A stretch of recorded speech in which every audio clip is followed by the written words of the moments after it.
Hello, hello. Welcome to the Henry George program. I am Mark Molyneux, and I'm joined by co-host Jacob Swartz-Lucas, representing EarthSharing.org and the Robert Schallenbeck Foundation. This is a program dedicated to finding practical answers to the housing crisis, economic volatility, inequality, and environmental degradation here in the Bay Area and beyond. More specifically, we compare and contrast the ideas of the 19th century economist Henry George with that of both historical and contemporary thinkers. We address issues ranging from artificial intelligence, automation, and universal basic income to city planning and land value tax, a concept popularized by George. Hello, Jake. Hey, thanks for having Stephen and me on. Yeah.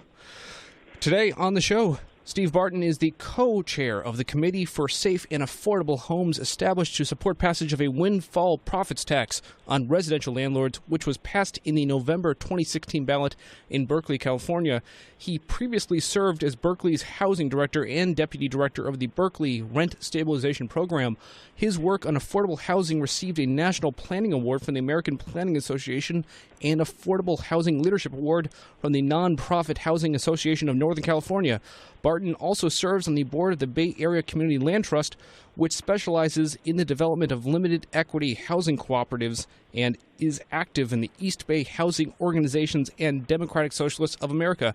He is the author of numerous articles on housing policy and economics, as well as the history of the Georgist and socialist movements, and has a PhD in city and regional planning from the University of California, Berkeley. That's a mouthful. Welcome, Stephen. Glad to be on the show. So yeah, let's get to the thing everyone's excited to talk about, the piece of legislation that passed last November. Why don't you just introduce it for people who may not be familiar with this measure? Sure, and knowing that there will be at least some listeners who are not residents of California or may not be aware of exactly how tax measures work in California, I should note that in order for a local government in California to establish a new tax or raise an existing tax, it has to go to a vote of the people. The city council does not have that power by itself. So, and I might note, it has to go to a vote of the people at the same time that members of the city council or board of supervisors are up for election or re-election. So in November of last year, the city councils of Berkeley and East Palo Alto proposed to the voters that they increase the tax on the residential landlords. Residential landlords in the San Francisco Bay Area are reaping tremendous windfall profits from rising rents, and the result is a massive transfer of wealth from tenants to real estate investors. So the idea was recapture some of this windfall and put the money to use to create permanently affordable housing for the low-income tenants who are hardest hit by all this, and to help prevent homelessness. The tax measures in Berkeley's case proposed to raise the tax by 1.8% of the gross rent, which is a good deal less than probably the last rent increase. The East Palo Alto measure raised it by 1.4% of the gross rent. So in Berkeley, this should bring in about $4 million a year that will go into the city's housing trust fund. The measures were designed as majority vote taxes, which means that the city council has discretion over how to spend them, with a moral obligation that they be spent for the affordable housing purposes. And actually, in both cases, the measures passed with 75% of the vote in Berkeley and 78% of the vote in East Palo Alto. So it's really the first time that anybody has gone directly to the rising rents that are the manifestation of the area's rental housing crisis and aimed to recapture some of those rents and put them back into mitigating the harm that's caused to low-income tenants from those rising rents. Yeah, it squares a certain circle we've seen with, who is the normal enemy here? We see a lot of people making the developers the villains, or people making the new people moving into town the villains. Historically, people have been much more ready to say, what are landlords doing with this? They're getting a lot of profits, and they didn't really do a whole lot to deserve it. So, in general, what do you think people respond to the fairness of raising the tax on a profit for landlords? I think that's exactly what they were responding to. On the landlord side, what they would say and did say repeatedly was, the housing crisis is a problem for the whole community, and the whole community should pay for it. But the whole community is not profiting from that housing crisis. It is specifically the landlords who are profiting from it. Sort of like saying all lives matter.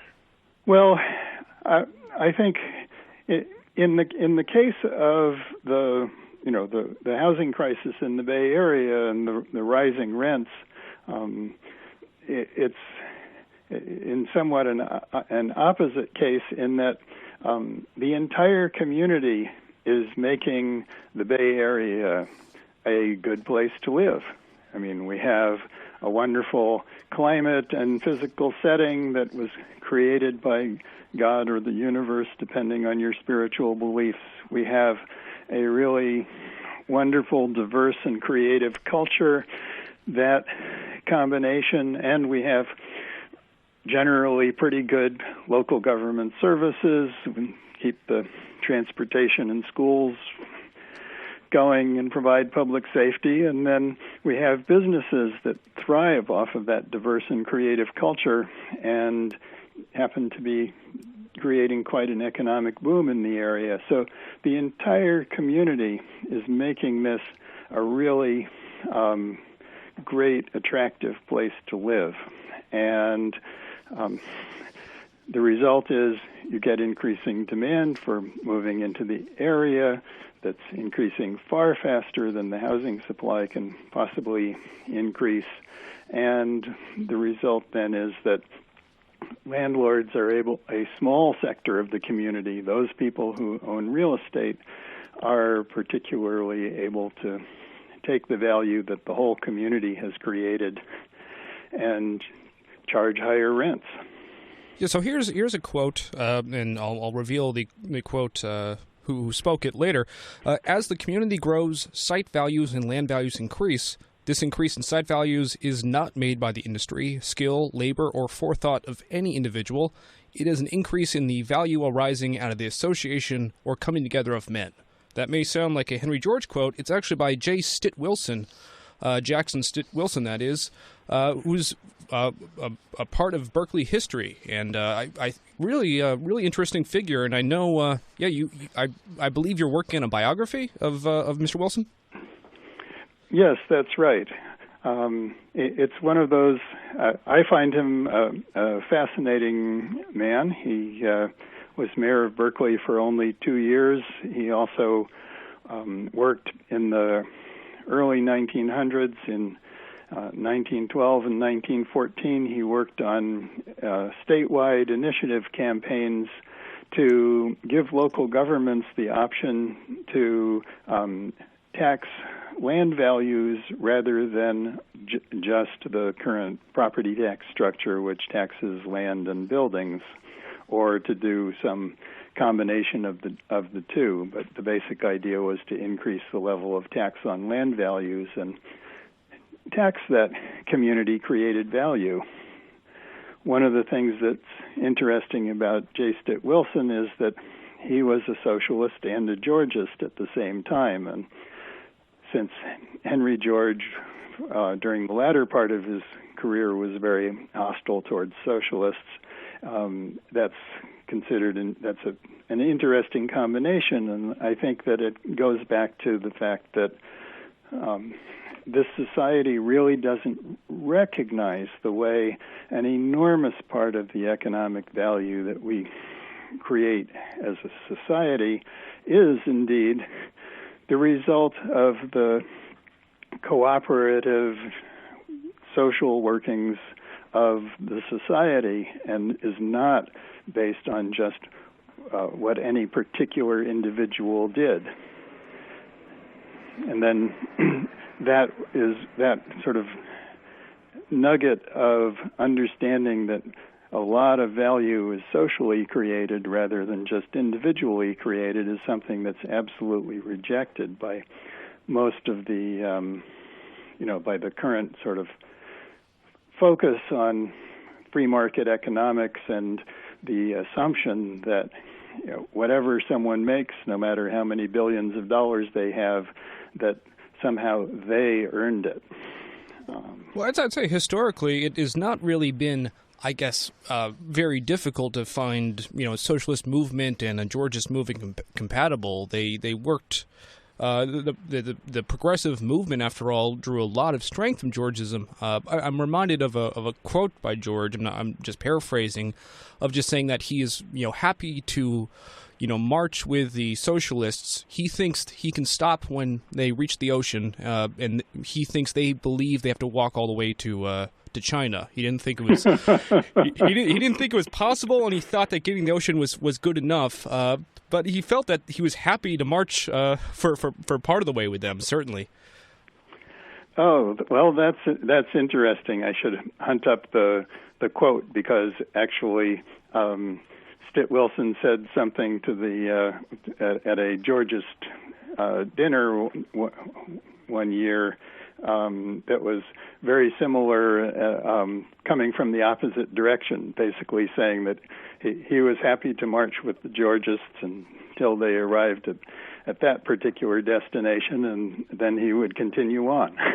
I guess there's two ways to look at it in that sense. But, I think everyone has to look at what natural allies are and not worry about sectarian squabbling if we all have a similar kind of goal in mind.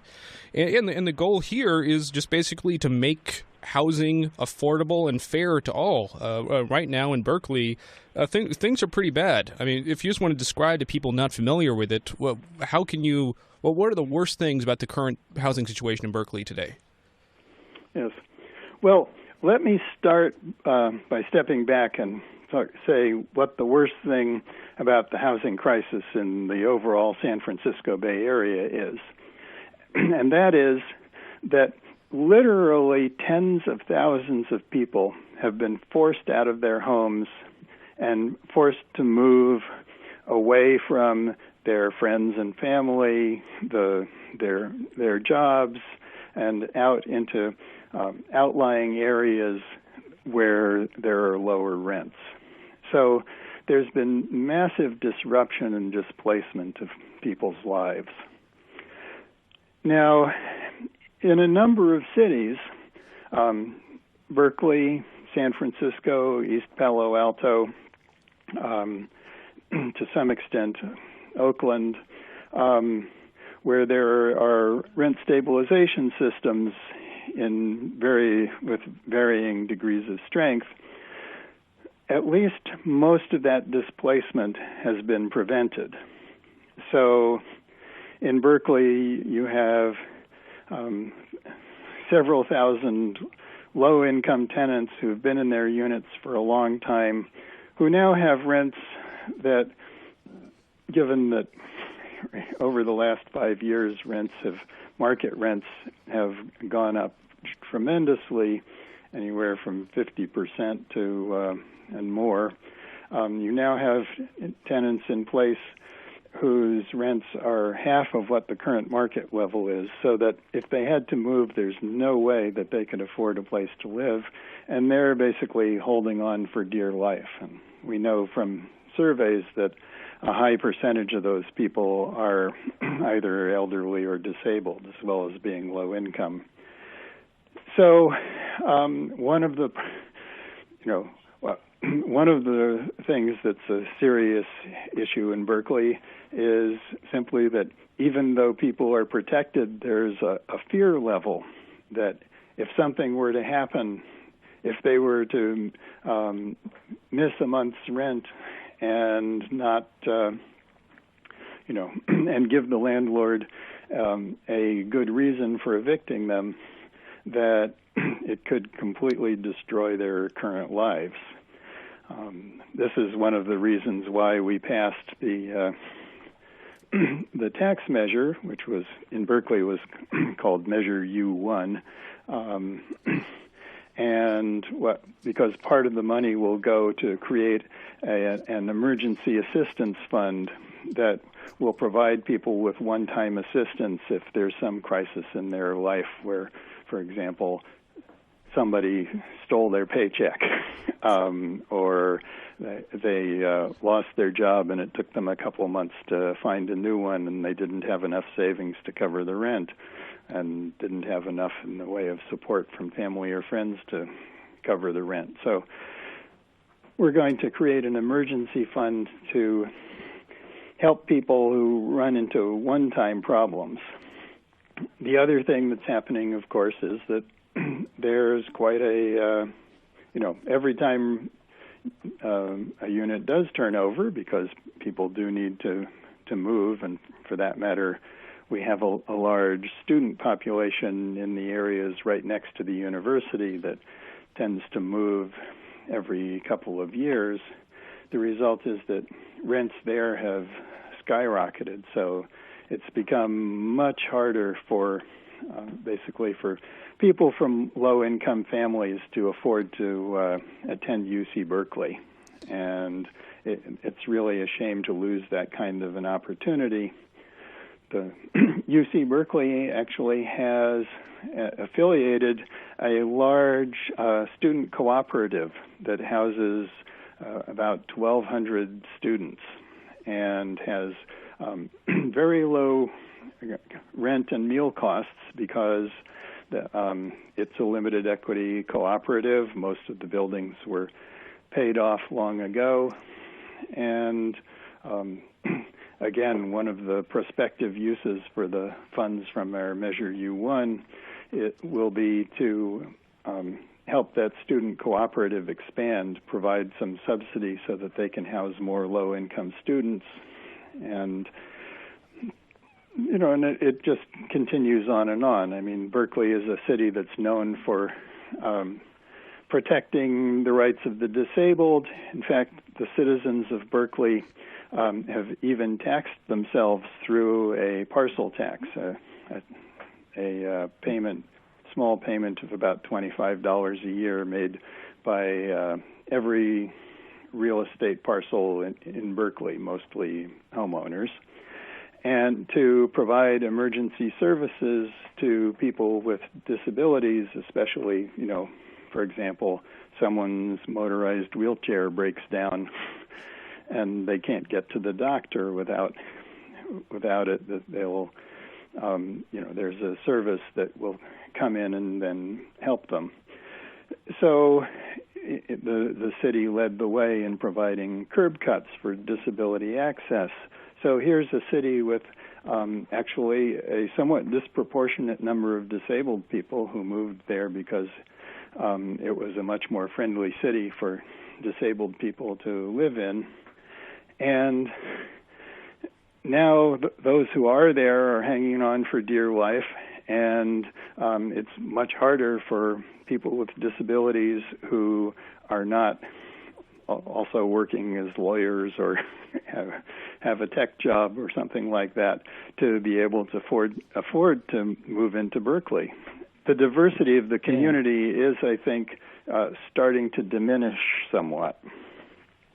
Can you tell us how, because I can definitely see how rent control would allow low-income students and disabled people to stay in the area, but maybe you could describe for our listeners how a tax on the increasing value of land would allow handicapped people to come into the area and enjoy the handicapped amenities that Berkeley offers, as well as some of these low-income students that have this opportunity to go to such a good university, but wouldn't otherwise allowed to be able to move to the area because of the rent.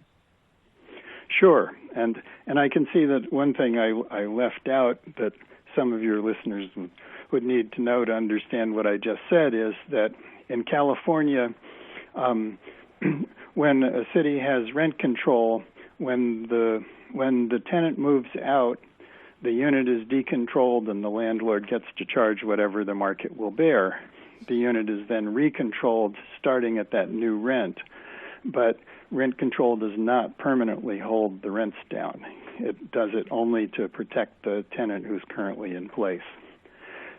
Basically, the extra rents that landlords are collecting are paid for the value of the location, for the, in effect, land value. You know, it's not that they've improved the buildings so much that they're worth twice as much as they used to be.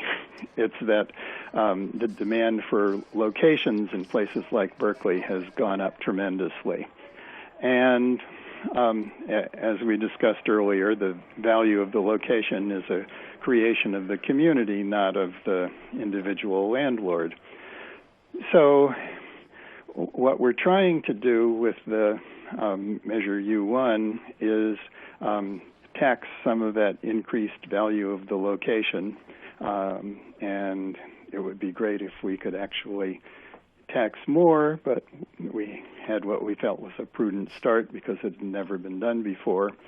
And then the idea is to take that money and buy sites for development by nonprofit organizations and land trusts, and also try and buy some existing buildings and basically remove them from the market so that they would then be rented out on the basis of need rather than on the basis of who can pay the most.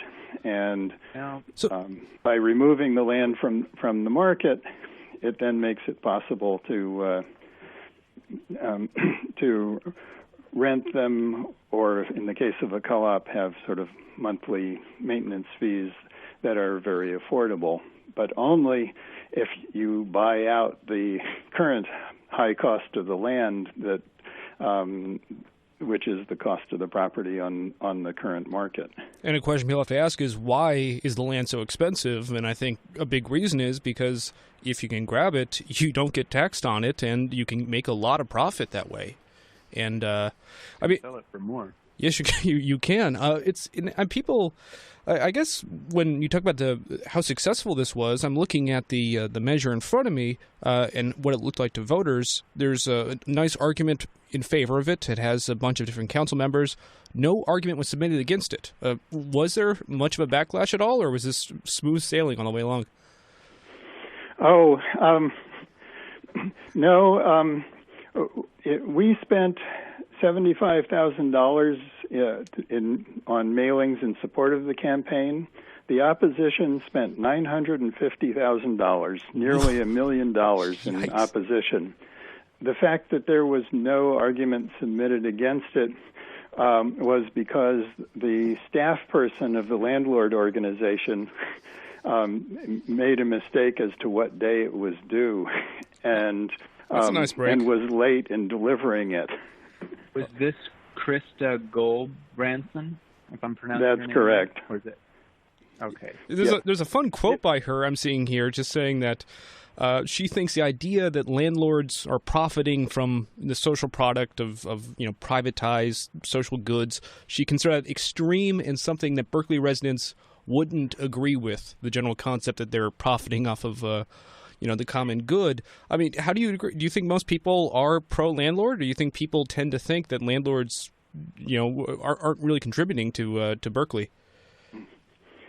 Well, I think we can't, for some purposes, we can treat landlords as a group, but it's tricky to do that. I mean, there are a lot of small landlords in Berkeley, many of whom live in a duplex or triplex or a 4-unit property and then rent out the other units. And people, if someone's a retired teacher and they bought some rental property and they're taking care of it and managing it as the source of their retirement income, then people in Berkeley respect that. On the other hand, there's also, there's one family in Berkeley that owns 1,000 units, and there are other, and even for the smaller landlords, people in Berkeley recognize that they are getting windfall increases. Berkeley is a community that has a lot of people, particularly homeowners, but also including renters, who have been around for a long time and realize that the kinds of rents that people are currently paying are absolutely not normal. It's almost as though you really should have two different terms for it. You have, a landlord, part of a job of overall is property management, and that's an honest living, managing properties, taking care of stuff. But, you can see what people are doing. Many people, when they have money to invest, they buy up properties and they pay someone else to do property management, and they still get a bulk of the return. And you look at what are they doing? They're not actually doing anything except throwing money at a piece of land, which is not, it's hard to say that's an honest living.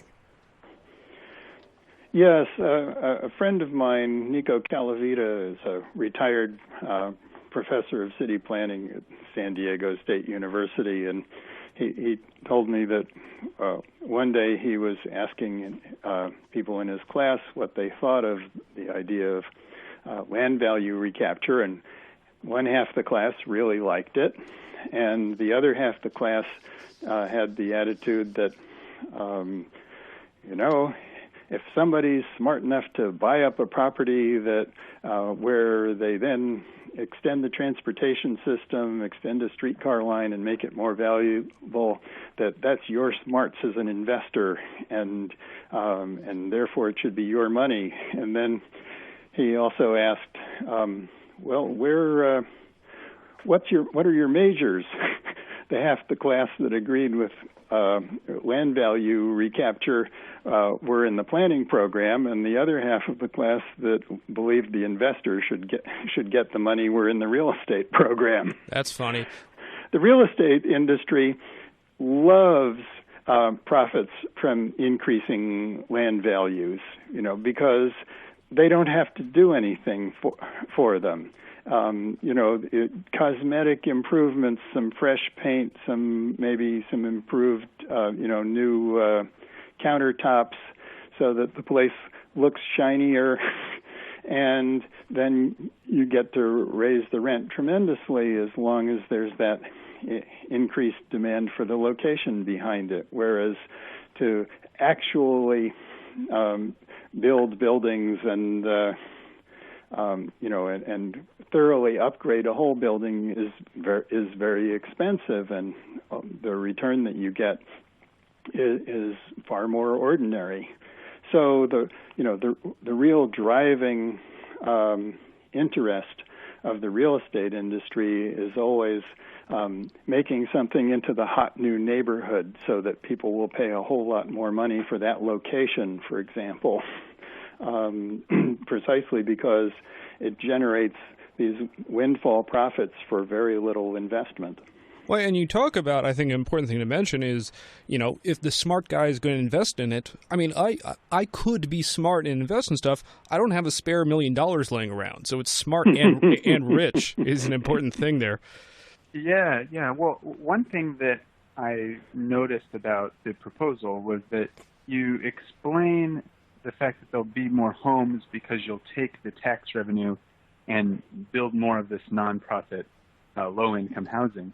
But I'm hoping to discuss a little bit the supply side effects of the tax itself, separate from using the revenue for housing, right? Because is it not true that taxing land value provides an incentive among the landlord to actually, among private landlords, to actually develop more units themselves? So that is also going to tend to have the effect of increasing the supply of housing and thus, reducing or retarding the increase in the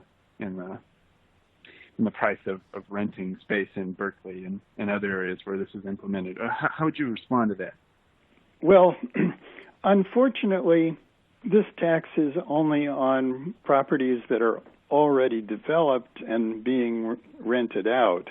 I really earnestly hope that California will pass at some point in the near future an amendment to the Proposition 13 property tax limitations for property that isn't owner-occupied, what's called split roll, which would tax commercial property.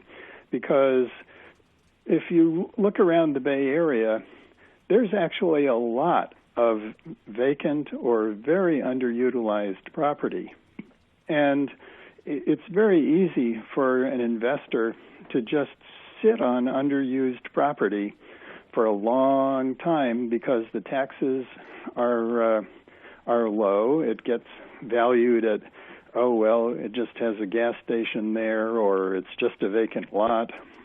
And then, of course, under Proposition 13, with its rules that the tax can't increase by more than 2% a year until it's sold, the owner gets the benefit of just being able to sit there paying minimal taxes while basically holding land off the market that could be developed for more housing.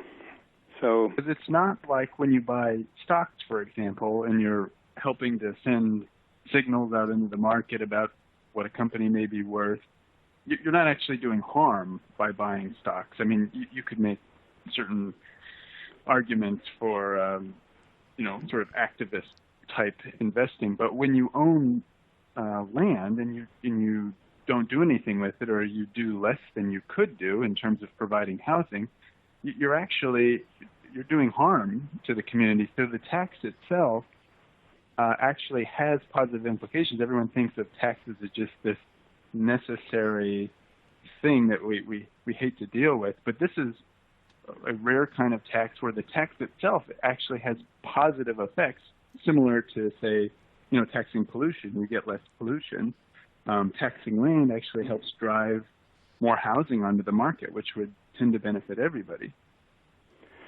That's right. And, Proposition 13, which limits property taxes in California, was sold as something to protect homeowners from being driven out of their homes by rising taxes. But, of course, it actually applies to all property in California. And it's almost the direct anti-Henry George tax limitation measure. It's just absolutely designed to protect windfall profits from rising land values. How often do you deal with people who are kind of try to attack rent controls with Econ 101 arguments? They say, "Oh, when you control rents, you're restricting the supply, blah blah blah, and that's why it's more efficient not to have that." I just think it's interesting that a lot of people will say Costa-Hawkins is good, rent control is bad for those reasons. But yeah, Prop 13 gives us rent control for landowners, and you don't see those same people make those objections. That's a great way of phrasing it. Yeah, I mean, how often do you deal with people who kind of say, "Oh, let's look at economic efficiency"? Is that something people look at much?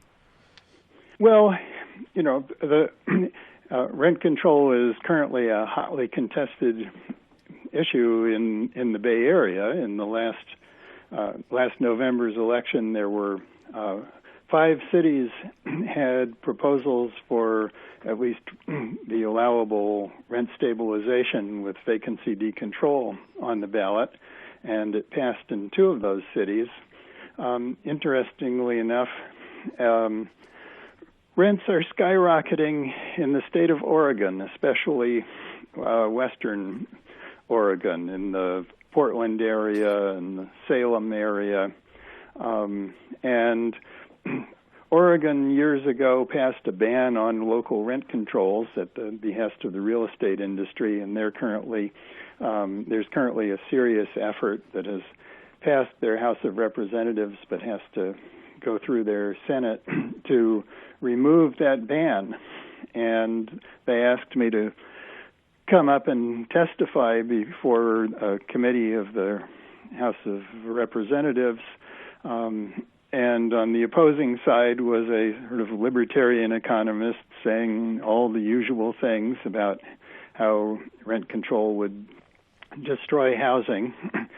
And I pointed out that, it was in fact Econ 101 that if what you did simply prevented people from cashing in on rising land values and did not cut into the amount necessary to actually profitably operate and maintain the housing, the part of being a landlord that is an actual, contribution of operating and maintaining housing for people, that there would be no such effect. So those people that were particularly concerned about displacement issues and favorable toward the idea of rent control got the argument, and those people who were opposed to it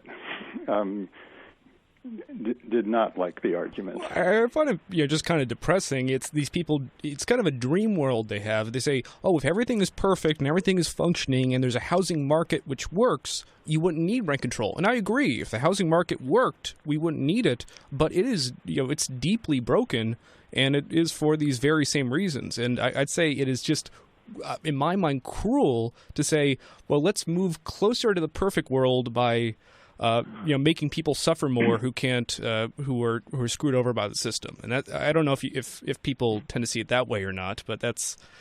I certainly heard this phrase where they say it's better to remove people's chains before you remove their crutches, right? So we do have a messed up system, and people have had to adjust to that, and you don't just knock out their support system from underneath them before you actually let them compete in something like what is idealized by libertarians when they say free markets, right? Yeah, I've noticed that the free market ideologues always seem to zero in on the regulatory systems and the subsidies that help poor and low income people first, on the grounds that those from their point of view, I guess, are easy victories because those people have so little power, rather than zeroing in on the things that help the wealthy first. It's funny, isn't it? What if it was all the Ayn Rand they read growing up? It's gross. So because again, here's where we can go back to Henry George, who was very insightful about cities. I mean, one of the wonderful things about Henry George is I think he was probably the first major American reformer who really cared about and liked cities and saw that they were enormously productive engines of creativity and economic growth. And he also understood that meant that the land in the cities became more valuable.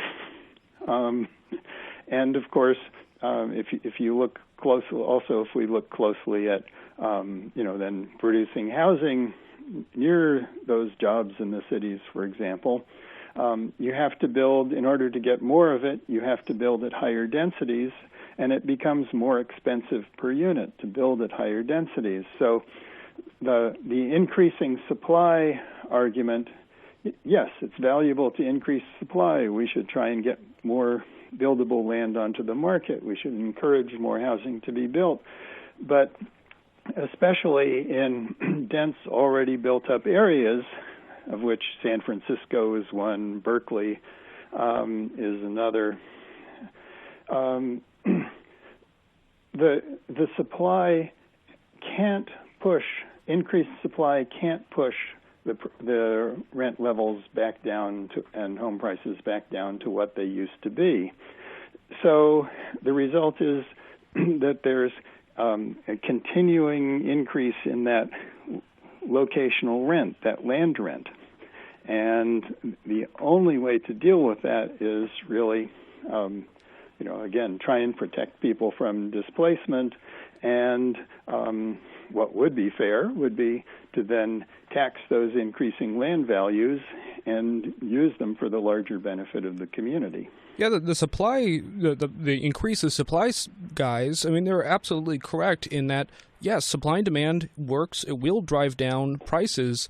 But if you imagine what is the end game there, if you imagine it grows and grows, you're still going to see landlords making a lot of money, and that is coming out of what people pay. And it just is going to happen that way. And I guess unless you can find a way to either make it so it doesn't matter or actually capture this value and put it back, that's people's rent just being taken from them.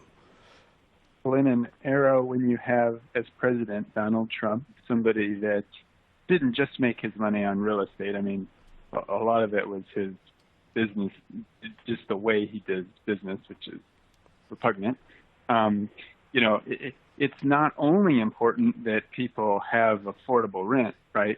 But if, let's say in a hypothetical scenario, everyone had affordable rent, but the increasing value of land was not being collected and shared back with everyone, you'd still have this big problem with inequality. So everyone's basic needs might be met, but those that own the bulk of the really high value land, oil deposits, other natural resources are still going to run the political show. And that's, in some ways, that's a much more disturbing problem. I wonder what your reaction to that is, Stephen. Well, absolutely. I think that when you have massive concentrations of private wealth, that's a threat to the continued existence of democracy. And if we look around at the current situation in America today, where high on the priority list for the Republican Party is creating obstacles for people who tend to vote for Democrats to vote, and suppressing the vote to the extent that they can, all the while working on tax breaks for the wealthiest Americans, and even to the point of being willing to take health care away from millions of people in order to provide a big tax break. You can see the kind of resurgence of plutocracy, of an effort at rule by the wealthy that, truthfully, at an earlier point in my life, I thought we were well past. I thought that was part of the old socialist rhetoric from before the New Deal, the kind of thing that Stitt Wilson talked about when he was running for governor of California in 1910 and for mayor of Berkeley in 1911. And yet, here we are, right back there. Yeah, and I guess the question is, how do you help people who, in the moment just don't have support? I guess the classic way you see all over places depends heavily upon real estate booms and busts. It is basically setting aside below market rent units. And you're pushing for different solutions. Public housing is one of them, and the other one is I think a really cool concept we should be seeing a lot more of: community land trusts. For people not familiar, could you explain what's going on with the community land trusts concept? Sure. So a lot of people are probably familiar with the idea of a conservation land trust, where land is given to a land trust in perpetuity so that they can protect it, similar to the way that a parkland might be protected, except not necessarily with all the kinds of public access. The community land trusts do housing, and there are a number of variations, but the most frequent one is the community land trust owns the land under the housing, and then if they have single-family homes, they will sell the single-family homes at an affordable price to people who want to be homeowners. But since the land under the home is owned by the land trust, the homeowner basically, when they sell the house, they get their money back. They get additional money for improvements that they've made on the house. So they get what they've really earned during the time they've been homeowners, but they don't get a windfall profit from sale of the house if demand for living in that neighborhood has gone up. Now, the organization that I work with, the Bay Area Community Land Trust, is focused particularly on doing resident-controlled housing, limited equity co-ops, and related forms, because we have in Berkeley not very many opportunities for affordable single-family homes. The average single-family home in Berkeley is selling for $1 million these days.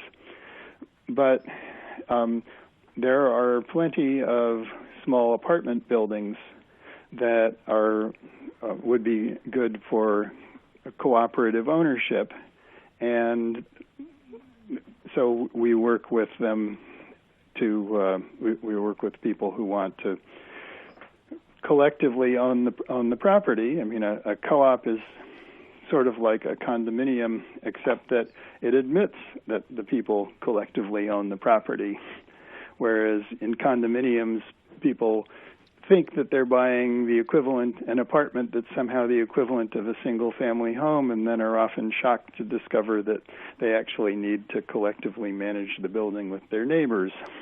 So it's far better to start with calling it a cooperative, so people know up front they are going to need to cooperate. Oh yeah, so I guess I think it's really attractive as a way to sell it to people. It's kind of like it's the kind of Prop 13 they're looking for. They want a home, they want stability, and they can get it. And what do you have to give up? Nothing's free. They give up. They can't profit when they sell it. They just get a home. They get stability, but you can't make a couple $1 million when land goes up. It sounds like that's fair. That's fair. It sounds fair to me. Does it sound fair to the average Berkeley person? I guess that's the question. There are a lot of people who are interested. The problem, of course, is to raise enough money to buy properties and convert them from properties that are just on the market and being rented for whatever the market will bear, and convert them into co-ops. And of course, it is also the case that not everybody wants to be in a co-op and be a homeowner. There are people, especially students, for example, some who might want to simply rent and then move on at some point, although the Berkeley Student Cooperative has been very successful despite the high turnover among students. So I think that it's an attractive model, and I also think that it builds for the future. I mean, I've been working on affordable housing for 40 years now. I hate to say it, but that's the case. And, housing is expensive. The amount of money available for subsidy is always far less than the demand. So you have to build up a stock of affordable housing over a long period of time.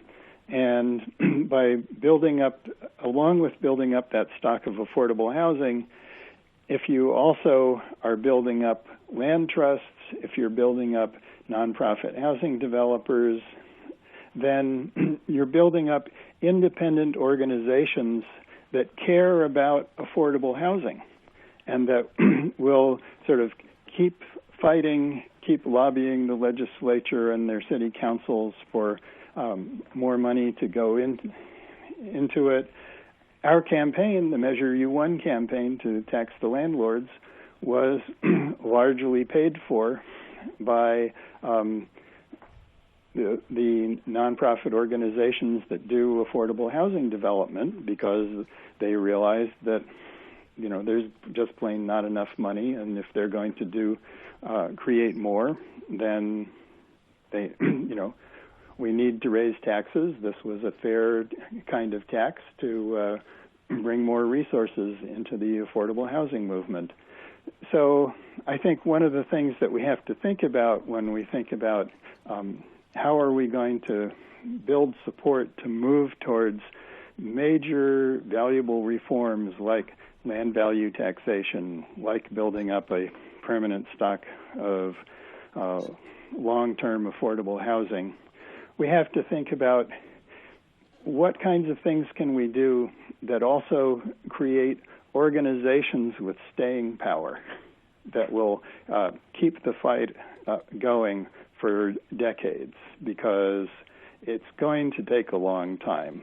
I mean, back when Lyndon Johnson declared a war on poverty in 1965, I was in high school, and I actually thought that this country would eliminate poverty and racism over the next 10 years, maybe 20 at the outside. That's funny. So it's, we have to assume that this is a long-term operation, and we have to come up with kind of, what the equivalent of industrial unions were for the New Deal, something that carries the torch for the long term. And I think that land trusts and other forms of socially responsible housing organizations are one form of that. That speaks a lot to the concerns I have. Far be it for the perfect to be the enemy of good, but I guess the concerns I have of unintended consequences. Let's imagine it doesn't continue marching and it ends here. And if you do, I guess here are the concerns I have, and let's just discuss it. This only looks at commercial landlords with 5 or more units. And it doesn't look at small landlords. It doesn't look at single family people who actually are not landlords and living the place yourself. I guess the concern I have, if this doesn't move more and more forward towards the perfect, is there's an incentive here for you get less of all sorts of tenants and you get more of just single family and small rental units. I guess the big picture is this could, in the worst case, turn towards the Palo Altoization or the Athertonization of Berkeley. Do you think that's a valid concern that one should worry about, or do you think that maybe worrying about something that won't happen? You have to look at each particular community. So if we were talking about a community out on the urban fringe where the cost of rents and home prices were pretty close to what they really needed to be in order to operate and maintain them, that could be an issue. But in Berkeley, you're talking about a city where there are no large open spaces on which somebody's going to make a choice between building single-family homes or building apartment buildings. There are only infill spaces where people would build apartment buildings, or there are some randomly scattered vacant lots in the hills, very steep, where people could only build very expensive single-family homes. So you're not creating an incentive by having the tax apply as it does to larger rental properties. You're not creating, in Berkeley's context, an incentive to build, to build lower densities. Well, I guess I worry you are working to preserve low densities. In the college town here, Palo Alto, they say, "Oh, we're full. We have no room to do. We're full of single-family households." In a way, you can think of Palo Alto as a big community land trust, and they got filled up, and they're all protected. But the problem is that they have no incentive to let more people in. And I guess that is one worry, that once you're full, how do you let more people in if you're only, the protected and the stabilized? Well, again, the cities that that support this kind of measure are also the kinds of cities that will support rent stabilization. They're the cities that have a high proportion of tenants. And those are also the cities where most of the multifamily rental housing gets built, because not because people say, oh, if you pass rent control, it will discourage new construction. But in fact, it's the cities with rent control in the Bay Area that do more construction of rental housing, not because rent control or this tax would encourage it, but because tenants are not fearful of multifamily housing. They themselves often live in it, and they're not afraid that, oh, it'll bring more tenants in. They don't have that whole homeowner, single-family homeowner protectionism, which is a major problem in places like Palo Alto. So the fact is, Berkeley currently has quite a building boom going on locally, and San Francisco has quite a building boom going on with very expensive new multifamily housing going up. So the tax itself won't have that effect. Now, a land trust potentially does, nonprofit ownership does potentially freeze some things in place. So, eventually you may have to be concerned about that. But as I drive along the major commercial street in this area, which is San Pablo Avenue, I see endless sites where people could build housing and that are even zoned to allow it. So the question becomes, why isn't the market building there? And the reality is, where the market wants to build is those places like near campus in Berkeley or near downtown San Francisco that will draw the highest rents. Now, I think that what the city of Palo Alto and neighboring Menlo Park do next to East Palo Alto is absolutely reprehensible, because what they are doing is setting in motion forces that could easily lead to the displacement of a large part of that relatively low-income, largely Hispanic and Black and Samoan population that live in East Palo Alto. Yeah, I mean, displacement is bad, and then also as bad is, pre-displacement of saying, hey, don't come here in the first place, there's no room for you. And I think, you can't point a finger at one and not the other. They're both terrible, cruel policies. Well, absolutely. In fact, there's a bridge between Palo Alto and East Palo Alto, if I recall correctly. And the citizens of Palo Alto refused to have that bridge upgraded and widened because they didn't want to make it easier for people to get over the creek and into Palo Alto from East Palo Alto. There's a level of not only class bias but racism there that I don't know. I guess it's easy to live with if you can afford to live in Palo Alto. They're not so racist if you're a minority millionaire. They're fine with those guys. But so we're about to wrap up here, and so I guess looking at the future, progressivism is always looking forward. Well, what are you optimistic for future projects? I know the bio of Jackson Stitt Wilson is one of them, but in general, what are you optimistic for? What are you looking forward to? Well, I'm very hopeful that some other cities in the Bay Area will pick up on the idea of increasing the gross receipts tax on residential landlords. If, for example, San Francisco were to pick that up, they could easily be bringing in $50 million a year instead of Berkeley's $4 million a year. If San Jose were to pick it up, there were similarly. And so there's also the cities on the peninsula that tried to pass rent control. There was the city of San Mateo and Burlingame, and maybe if they can't pass rent control, they could at least tax the windfall profits of the landlords and start down the path of providing more affordable housing in those communities that would be permanently affordable and outside the market. Well, there's always room for optimism, and let's hope. We've been in conversation with Steve Barton. He is working to make housing work in Berkeley, even if it's at the cost of landlords' profits. Thanks very much for being here today. Thank you for having me. I enjoyed it.